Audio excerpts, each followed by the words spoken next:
Hey guys, what's going on? So if you are clicking on this video thinking this is where you enter for the map drawing, this is the wrong video. You want to go to Copper Dan's custom map frame drawing. That's where you get in the drawing for the map. I just thought I would make a little video tonight. I thought it might be fun if I just read through my story. If you haven't got to read it yet, you can find some PDF files floating around out there. One of them is on my Facebook page, Copper Dan's Gold and More. But if you don't do that, I'm going to read it here for you, and I will probably ad lib a little bit of it. And so this might be boring to some, but I'm going to do it anyways. So stay tuned. Here we go. The Day I Met Jack Stuef by Copper Dan. I was once told that when writing an article, make the beginning as interesting as possible to capture the reader's attention. I think I've accomplished that with my title. I hope you enjoy reading what follows. And I figured I'd put that in there because that title is, as of a couple days ago, was probably pretty shocking to the community. So just something just to get the story going. So, as I sit here reminiscing about the last 24 hours, I am currently looking at the skyline of New York City from my hotel room at the Crown Plaza at JFK International Airport. I can see World Trade Center 1 off in the distance. This is my story to tell about being granted the honor, the privilege of meeting the finder of the forest Fenn Treasure. To tell this story, I first need to back up to December 7th, 2020. So what happened was after meeting Jack, I got back to my room and I was exhausted. I fell asleep. I was asleep probably by 10 o'clock, but I woke up at 3 o'clock in the morning. I just couldn't sleep anymore. So I put my phone on Google Docs and I opened Google Docs up. I put voice to text and I just started talking. And when I got done and I got home the next day and I printed this thing out, it was 7 pages long. So a lot of editing work happened, but I ended up with 6 pages when I was done. December 7th, 2020 was the day Jack Stuef made the decision to out himself as the finder of the Fenn Treasure. I use the word decided very loosely. This was also the day that he released an email address to the public where anyone who felt compelled to contact him could do so. At first, I had no plans of pestering Jack, but as the day progressed, I decided to reach out and congratulate him. The email was short and simple. I felt like I was emailing Forrest and figured short and sweet and to the point might generate a reply. About 30 minutes later, I got my wish. For those of us lucky enough to have had Forrest reply to an email, I would have to say this gave me the same feeling of excitement, and it very much did. Over the next month, we had short emails back and forth. At the time, I had no hidden agenda. I was just being friendly. In Minnesota, we call it Minnesota nice. I wrote to him about the copper art pieces my wife and I had created for the Fenn community. If you haven't seen the 3 pieces I have created, Where One Waters Halt, Canyon Down, and Too Far to Walk. I am currently designing Home of Brown, but I'd always hoped that Jack or someone would come out with exactly what that was to help me. So far, nothing's come out, so I'm just kind of coming up with my own Home of Brown piece. So if you go to copperelements.info, you can see all of my work and those pieces on there. I went on to tell him about the special picture frame I had created for a benchmark map that had Forrest's signature. I told him it was auctioned off and all the money was given to St. Jude's Children's Hospital. To my surprise, he said he remembered the map and the frame and had even entered in the drawing for it. I did this about 2 years ago. This was the first, it looked really actually very similar to this, as if it didn't have the engraving work in the top that said the thrill of the chase. The arrowheads, rather than being real arrowheads, were engraved in copper, and there was and then across the bottom I got one of Jenny Kyle's gold medallions, and then I had a searcher coin, a copper searcher coin, and a silver searcher coin that Mike Colling designed and come up with. Our email chain continued over the next few months. I had unknowingly built up a trust with Jack. Again, I never had a hidden agenda with our back and forth, but when I came up with an idea, I reminded Jack of the map frame that I had auctioned off for St. Jude's, and I went on to tell him what a lot of people didn't know is is that I have a second map signed by Forrest. When I originally asked Forrest to sign the map, I sent him two. One was for me to keep. I explained to Jack that I had made the decision to make one very special last map frame, and I wanted to know if he would like to sign the map along with Forrest's signature. This would be my gift to the Fenn community. I explained this would be the only signed piece that boasted both Forrest's and his signature. To my excitement, he said yes. So, and that's to my knowledge, that signature right there with his is the only one and may be the only one ever. So I think this is makes it a little more special. Our plan was to meet at the Minneapolis St. Paul airport. He told me that he would be flying through there in the early parts of summer. Unfortunately, those plans changed and we were not able to meet. I was actually really surprised with this part because when I originally emailed him this idea, it was like I figured I would ship him the map and the tube, and he is actually the one that suggested, why don't we meet up at, I'm going to be flying through your, he knew I lived in Minnesota, and I, flying through my own airport, so, um, and that didn't happen, so I hadn't even started the map yet because of my busy schedule, so I said not to worry about it. Shortly after that, Jack reached out to the Fenn community and asked people to get together some final questions. He was getting ready to sell the treasure chest, and we'd be pulling back from answering emails. I knew this would probably included me, so I reached out to Jack again. I told Jack that before he rode off into the sunset, I actually used those words, I'd like to get that map signed by him. I told him, let me fly to him.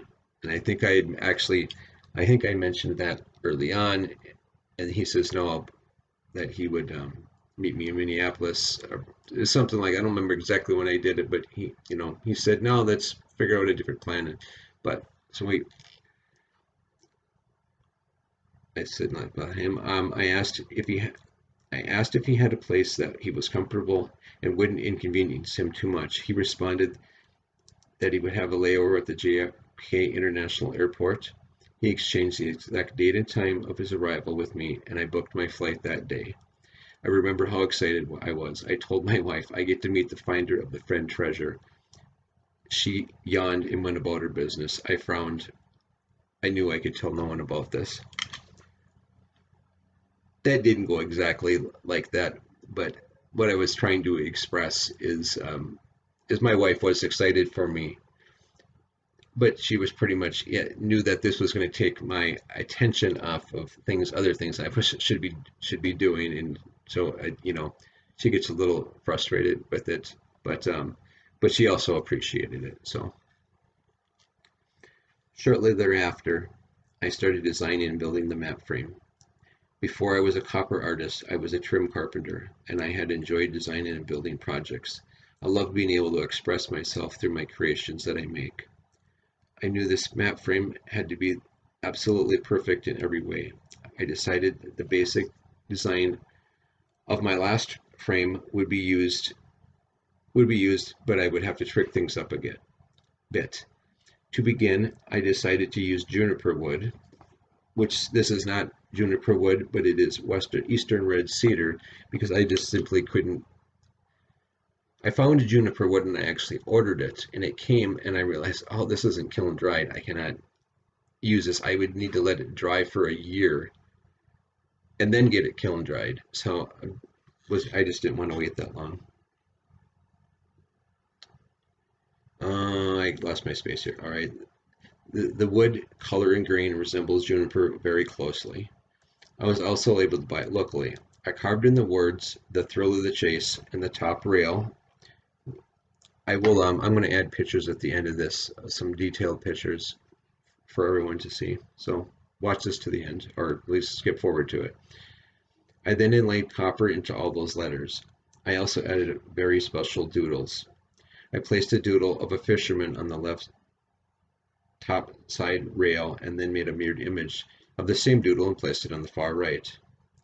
These are Forrest's handwriting and doodles. I was able to use my phone, take a picture of it, load it into some software and edit, so it highlighted all the doodle black because my software reads black and white, and then put it into my CNC machine and it carved it in exactly. I modified the size, of course, but then I spray painted black to make it stand out. Next, I wanted to trick up the styles of the frame with arrowheads, as I had done with the last frame, except this time I would use real arrowheads. I have a friend that was very close with Forrest, and she had acquired a large portion of his arrowhead collection. When I explained my idea to her, she had no problem getting me 9 arrowheads. I think it's out there. I think most people know who this is. Her name is Nelica. She's from Canada. Her and I have become very good friends. So thank you very much, Nelica, for getting me these arrowheads. This made this all the more special that these arrowheads were from his personal collection. 8 of them would be evenly spaced on the styles of the frame, 4 on each side. The 9th arrowhead would be placed on the bottom of the frame. So of course the 9 arrowheads represent the 9 clues in the poem. The 9th arrowhead would represent the blaze and the words "look quickly down," which is why I keep it. The 9th arrowhead is under the map on the bottom of the frame. The frame needed one more thing. I originally was going to have the poem laser engraved into the bottom rail, but decided against that because the poem is already on the map. Then I remembered I possessed a Thrill of the Chase book that Forrest had personally signed and wrote in a special quote, "It doesn't matter who you are, it only matters who people think you are." I also got close-up pictures of that that'll show at the end of this video. I took the pictures of this and sent it to another good friend that did laser engraving. He took the pictures I sent him and laid them out with perfection. We then added "In memory of Forrest Burke Fenn, 8/22 of 1930 to 9/7/2020. The design was now complete. I didn't come up with that in memory of. It was the very last thing, and it just brought everything together to dedicate this to Forrest. The date to meet Jack was drawing near. As the excitement and anticipation of that day grew, I reached out to Jack one more time. I wanted to assure him I wouldn't be asking him any chase-related questions during the meeting. That was not what this was about. I told him that if he had anything he wanted to offer up, that I was all ears, but again promised him my trust. And I hope I continued to honor that trust. I've done a couple of live shows, and we had our meeting was not an interview. Our meeting was to sign this map. And up to that meeting, I truly had no idea if literally Jack would walk in, if he would have people with him, by himself. I had no idea if he would just lay the map out and sign it and leave. But to my surprise and happiness, we got to sit down and have a conversation. I also asked him if he would be okay if I photographed him while he signed the map, for completely obvious reasons, and if I could get a photo of us together. He replied yes and yes. I think he understood my reasoning on the first request. The night before we were to meet, I took a shuttle up to the Minneapolis-St. Paul airport. I spent the night at the Intercontinental Hotel watching planes land while thinking about the upcoming day. Nerves were starting to set in, and yes, they were. And it was the first time I realized with the nerves coming in, how big of a deal that this was. I knew it was a big deal, but that's when it was starting to hit me, I guess is what I'm trying to say. The following morning, I awoke at the crack of dawn for an early flight. I can remember thinking to myself, I can't believe I'm doing this. Because of my medallion membership with Delta, because I fly a lot, I got bumped up into first class. The day had started off great. The flight was relatively uneventful, and before I knew it, I was landing at JFK. It was 11 a.m., and I had 6 hours to kill. So when I back up to when I booked these flights, I had two choices: to land at 11 or land at 4:30, and I was supposed to meet Jack at 5. No way was I going to push it, because if my flight came in late, it would not be a good thing. My wife taught me to always be early in case of problems, but this was ridiculous. I entertained myself by playing Candy Crush and Clash on my phone. That quickly got boring, so I purchased a Sudoku book. Imagine that, a treasure hunter who likes puzzles. The airport did not have any pencils, so I completed the Sudoku puzzles using a pen. I stuck to the easy ones, and I still screwed a couple up. The minutes turned to hours, and the day just crept by. This, of course, allowed my nerves to continue their assault on me. Why was I so nervous? I talk to people for a living every day. I guess I knew how important this was for me and for the Fenn community. The community just didn't know it yet. We planned to meet at the American Express Centurion Lounge in the upper level of Terminal 4 at JFK. So when I got there, when I landed on time, 11 o'clock, and I got thinking, I got a long time to blow. So I went, the first thing, I was starving, found a place to eat. It was pretty much coming on lunch by then anyways. Had a couple of cocktails, Bloody Marys to be exact, and realized this is not, I should not be drinking, especially if I had the whole day of drinking and show up, talk to Jack drunk. No, that wasn't not a good idea. So I made my way up to find the lounge. I remember I asked a nice little old lady that was sitting at one of those informational desks where it was, and she said, "Oh, you want to go down there? You want to go up a level?" And I just went and checked it out, knew where it was. The Terminal 4 at JFK Airport is, I guess, relatively small, all things considered. It's large, but it's not too huge. At 5:02, my phone chimed. It was Jack. He wrote me that his plane was stuck in a holding pattern over the airport. I then realized that loud roar I was hearing when it was rain smashing down on the roof above. He was worried about my flight back home. I explained that I wasn't flying out to the next day. He was relieved and said he'd be landing soon. Um, After I noticed that the JFK airport, the roof was leaking. It was water just pouring in. And I pulled my phone out into weather, and went, "Holy crap!" There's this big red blob right over where the airport was. I'm like, "Yeah, he's not going to be landing for a little bit." So he was delayed almost a full hour. I was looking down at my phone when I heard the words "Copper Dan." I looked up, and there he was. I said, "Hey, bud, how you doing?" And of all the things I could have said, I was just like, that's just honestly what came out. We shook hands, and I followed him through the doors into the lounge. His backpack was as packed as mine. He told me he doesn't like to check luggage. I laughed and said ditto. I have a army pack that you could put a lot of stuff in. And that's, I pretty much do not like to check luggage unless my wife is coming with. We don't check luggage, or I don't check luggage because I just don't like to deal with it. The lounge is really quite nice. It has many small personal rooms that would be perfect to have a private conversation. Most of them were occupied, but we finally found an open room with a large conference table. There was a woman at the other end, but she seemed harmless. We dropped our packs and made our way up to the bar. We both got a beer and went back to the table. I know a lot of people. I actually someone asked me this tonight, and I don't think it's too personal to share. I believe Boston Lager was the beer, and he asked me, "What do you want to drink?" And I'm like, "Whatever you're having." So that's just kind of my go-to. If I'm out with someone, and I just usually have what they're having, unless it's something I really hate. But beer is good.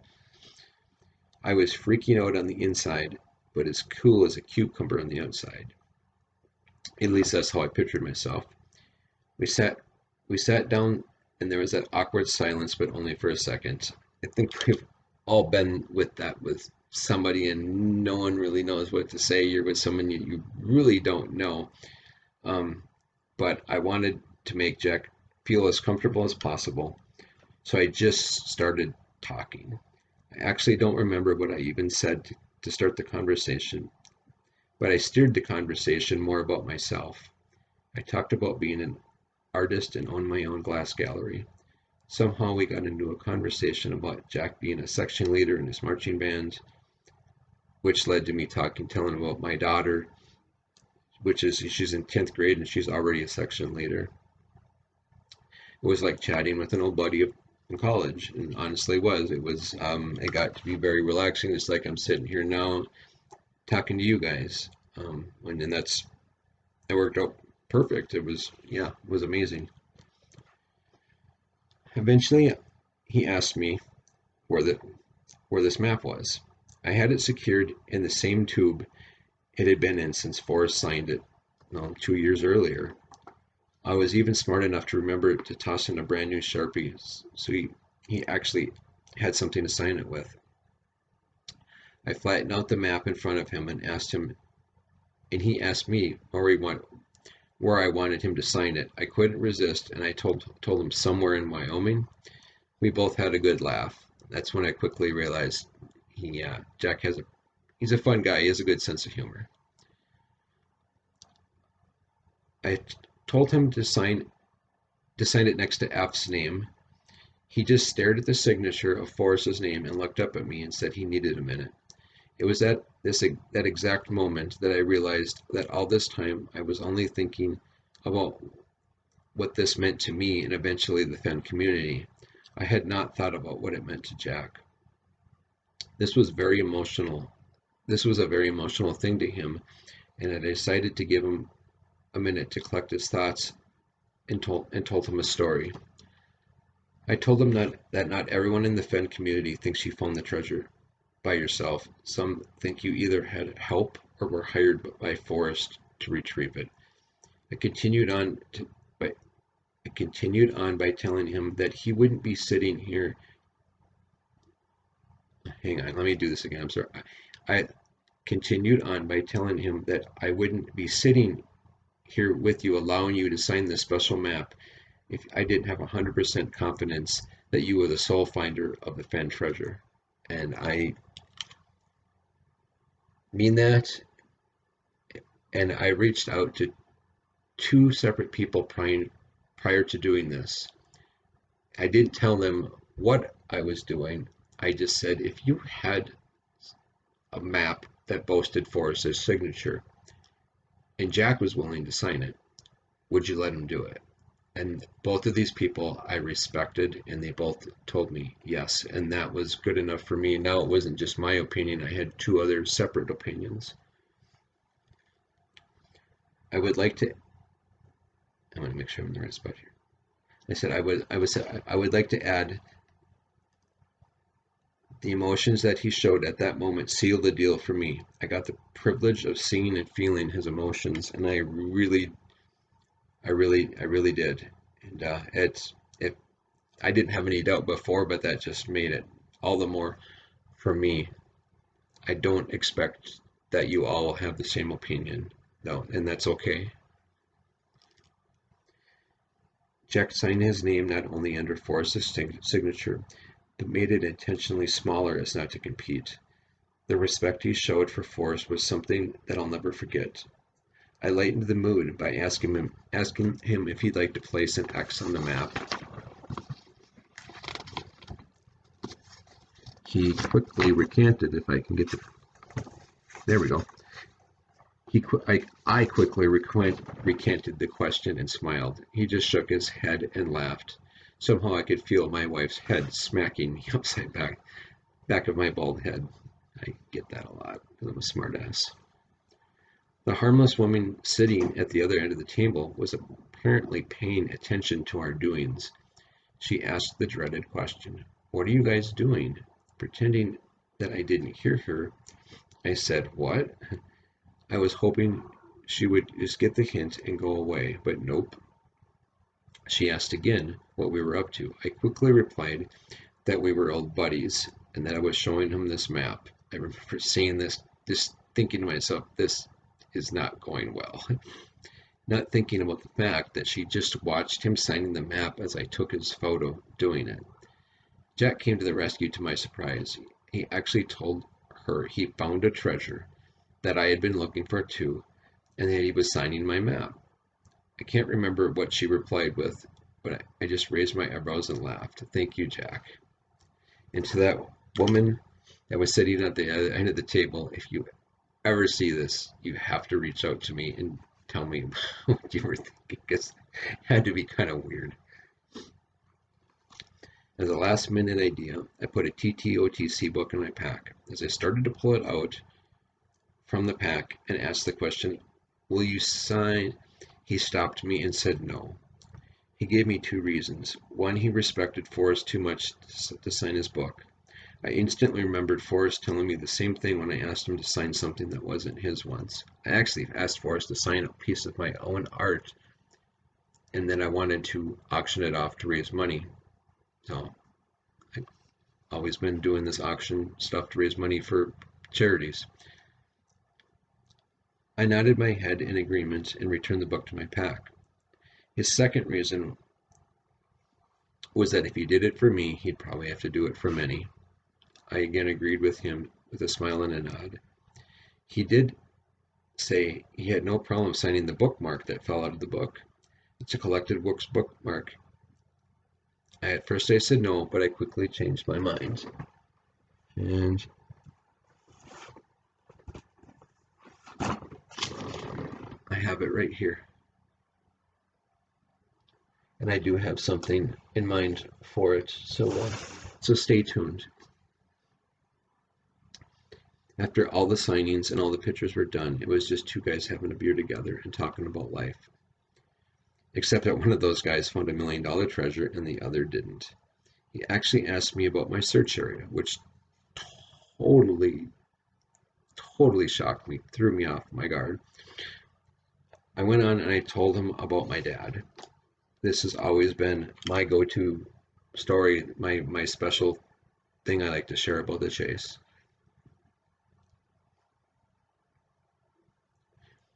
How I had given him give my dad a TTOTC book while he was in the hospital, getting well, and that next after he read it, we became it kind of brought us back together as a father and son team, and we ended up going to Yellowstone the next summer in search of the treasure. And the surrounding areas, I should say. In a way, the chase helped repair the relationship with my dad. It will be a week that I will remember for a long time. We stayed at Henry's Lake, which is 10 miles or 10, 12 miles, I believe, out of west. And I found us an Airbnb for like it was like $125 a night, when places in west are going for 300. We had this whole cabin to ourselves. It was awesome. I told him about Barnes Hole and how my dad and I walked across the Madison River.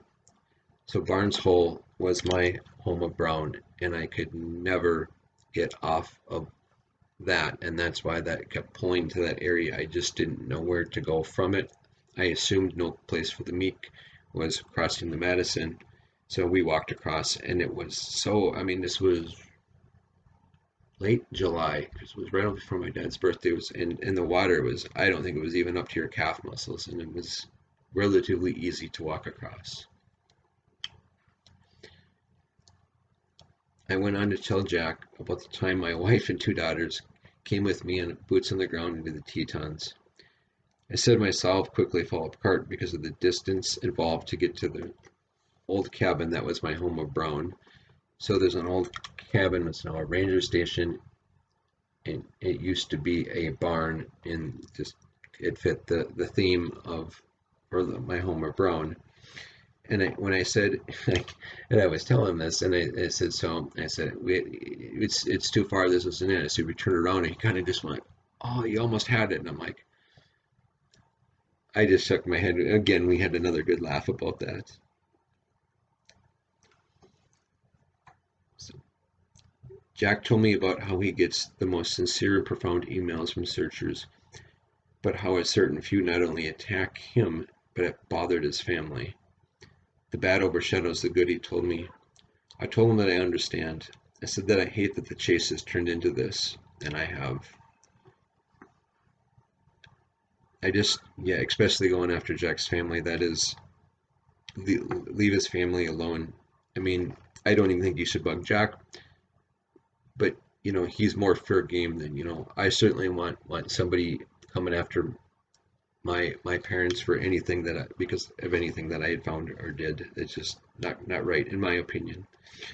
Forrest created this hunt with the best of intentions and to give people hope. I think 93% of us are great people with good hearts, but the other 7%, but the remaining 7% are leaving a stain in the chase. And I use the 93.7 because Forrest uses 7%. I think, honestly, it's probably more like 99.9% of us are good people. And it's, unfortunately, the very few small out there that give the chase a bad name. And unfortunately, when the media and people outside looking in uh, pick up on that, they don't see the good that's happening. Like what I'm doing here. They see the bad stuff, and that's just the way life is. I told Jack that I wish he could just enjoy this moment in time, but the look on his face told me otherwise. Put yourself in Jack's shoes. What if you found that treasure chest? This should be a great time that you should be able to enjoy. And I realize there's other points that people could make with this, but this is where I'm going to go with it. But I do think he's enjoying his life right now outside of the treasure hunt stuff. I think he's just at a place in his life where he doesn't need to work right now and just enjoy his life traveling. And I think he probably just wants to get away from the treasure hunt stuff. I'm sure it's a lot. You're bombarded with emails every day. So I mean, since I finished the map frame, I sent him a couple more pictures, and I've kind of left him alone now. You know, I'm and just going to respect his time and privacy to himself. As we sat and talked, I knew how big this moment was. I was trying to take it all in and remember every detail. I wish I could have recorded it, but that would have not been right. I am writing the story for myself as much as I am for the Fenn community. I want to be able to remember the details of this day for years to come. As I write this part now I'm writing. Now it's the next day, and I've sat back down. I took my phone out and I printed everything, and then of course it was a mess because when you do voice to text, it's just. But I was able to get the gist of my thoughts, and I'm so glad I did this because you forget things so fast, and it was so neat to just read over them, and I just could organize it, and start to fix spelling errors and punctuation and stuff. But so as I rate this part, over 24 hours have now passed since I met Jack. A strong sense of guilt has come over me, and I don't know how to feel about it. Why was I granted this honor? There's so many other searchers that have been part of this treasure hunt much longer than myself. The simple answer is persistence. The more complex answer is one that involves trust and a reason. Jack chose to meet me because of a reason bigger than ourselves. However, there were perks to that decision. I understand there are many searchers that would have loved this opportunity. I do not know that Jack will be granting this opportunity to anyone else, there's a good chance that I'll be the only one. Please know that I am humbled. I will remember this moment for the rest of my life. Thank you to Jack for your trust in me and for signing the map for the community. Also, the kids from St. Jude's, thank you as well. Right now, as I read this, we've raised over $7,000, and that just blows my mind because when I had St. Jude's help me set it up, they put $2,000 as a goal. I went, we can do better. We did 3 last time. I didn't know if there was many people left in the community, but with the use of Jenny Kyle, Dale Neitzel, Mike and Christy Calling, Amy Seeks, I'm trying to not leave anybody out here, and anybody else that helped get this word out, thank you so much. I mean, I put a goal of 5,000. We've blown that out of the water last night. As of right now, we're over 7, and I put a little shout out to. I think we can get to 10 or more. I'll conclude by saying this. I think Jack is a very sincere person. He did care very deeply about Forrest, and I think he'd have words with anyone that said otherwise. There were reasons why they were only able to meet one time, though we may not understand or agree with how he has chosen to end the chase. I think we owe it to him to respect his decision. Good luck to all. I hope the person that wins this map, signed by both Forrest and Jack, and the very special frame that I poured myself into, will find it as special as Jack and I have. Please consider a donation to St. Jude's Children's Hospital. The drawing for this map and the link to donate will be in the other video. So not in this, I'm not going to do anything in this video. Please, don't be confused and comment on this video. Think you're entering one to the map. You need to go to the other video. So on to the next chase, Copper Dan. And that's my story. I'm honored and humbled, and I'll never ever forget about this. So I'm going to leave it at this. I'm going to keep watching.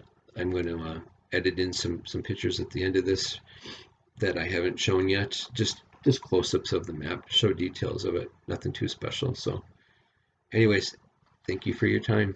Here, 37 minutes. Holy moly. Apologize.